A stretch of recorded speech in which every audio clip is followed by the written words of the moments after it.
Қайырлы күн баршаңызға. Бүгін мен сіздермен осындай кереметтей сәукеле нанның рецебімен бөлісемін. Дастарханға қоюға да, қонақ келгенде дастарханға қойсаңыз да керемет әдемі болып, дастарханның көркін ашып тұрады. Менің каналыма тіркеліп, лайк, комментарий басып кетіңіздер. Алдымен осы дрожжды аламыз, яғни ашытқын алып, мен бір шай қасық ашытқы алдым, мінекей.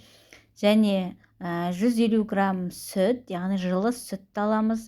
Одан кейін тура сондай қылып 150 грамм жаңағыдай жылы суды алдым, яғни жылы суды қосамыз, мінекей. Одан кейін бізге кішкене ғана шай қасықпен, яғни шай қасық не керек? Тұз керек, кішкене шым-шым ғана. Одан кейін қантты қосамыз, яғни сосын сұйық май қосамыз. Арасына бір қасықтай қант қостым, мінекей. Сосын 50 граммдай сұйық майды қостым. Да, аздап жұмсақтық беру үшін біздің неміздің сәукеле нанымыздың жұмсақ болу үшін азғы, мінекей 50 граммдай сұйық майды қостым. Одан кейін осыны барлығын біріктіріп, араластырып алғаннан кейін бұған бір жұмыртқамызды қосамыз. Яғни мінекей бір жұмыртқамызды жарып қосамыз бұнда. Осылай бәрін қосып алғаннан кейін араластырамыз, барлығын қосып алып. Жаңағыдай ұнды бірақ електен өткізіп алу керек міндетті түрде. Електен өткізіп алған ұн жаңағыдай несі қамыры өте үлпілдек, прямо сондай болып тұрады. Сондықтан ұнды міндетті түрде електен өткізіп алу дұрыс. Мінекей осылай аздан салып отырып, қамыр бастырып шығамыз. Яғни қатты, қалың, қатты да емес, жұмсақ болып тұрмау керек. Міне осыны аз уақытқа көтерілдіруге қойып қоямыз жылы жерге. Мінекей қамырымыз көтерілді, прям күшті болып. Оған дейін біз сәукеле нанымызды пісіретін немізді дайындап аламыз, затымызды. Ол үшін мен қағазды алып, кәдімгі сәукеле сияқты қиып алдым, клейлеп, скотчтап. Одан кейін оның сыртын фольгамен орай бастадым. Фольга бізде күйіп кетпес үшін, ішегі жағы, сол үшін фольгамен жасаймыз. Яғни қағазбен болса, қағаз жанып кетуі мүмкін, ал фольга жанбайды. Сол үшін фольганы пайдаланамыз. Фольганы міне осы сәукелеміздің сыртынан ораймыз, әдемілеп. Жаңағыдай қазір қамырымызды жабыстырған кезде жабысып тұру үшін, шашылып қалмас үшін аздап әр жерінен скотчтап қойсаңыздар да болады. Мінекей қамырымызды алдым, көтеріліп тұр екен, күшті болып.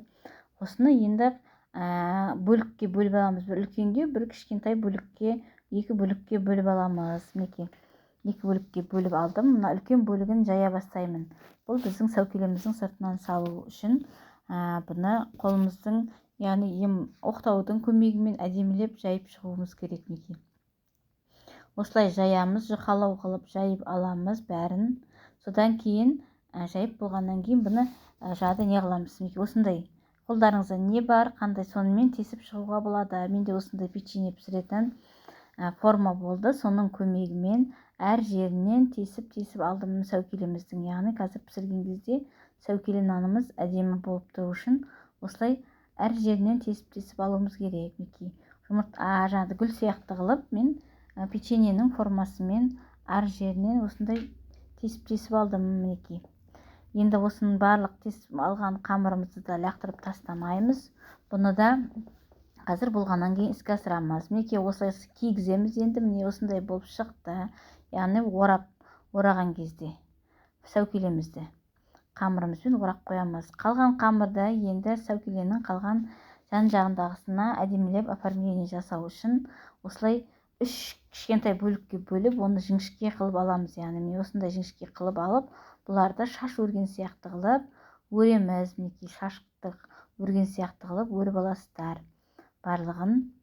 Енді ыңғайларыңызға қарай өресіздер. Қатты үлкен қамыр болмау керек, үлкен болып кетуі мүмкін, сондықтан жіңішкелеу қылып алған дұрыс деп ойлаймын. Мінекей осылай қылып өріп алдық. Бұны енді сәукелеміздің шет жағына, тек қана бет жағына салсаңыздар болады, астыңғы жағына қажет емес. Осындай тек бет жағына ғана салып қана қоямыз. Мінекей осылай әдемі болып тұрады сәукелеміз. Енді тағы да қалғанымен жоғары жағында оформлять етіп алдық. Жұмыртқаның сарысын алып, осы сәукелемізді әдемілеп барлық жеріне жеткізіп тұрып жұмыртқаның сарысын жағып пісіру керек. Мінекей сәукеле нанымыз дайын. 180 градуста 40 минуттай пісіріп аласыздар. Қатты не болса тез пісіп кетуі мүмкін, сондықтан 180 градуста пісіріп алдым.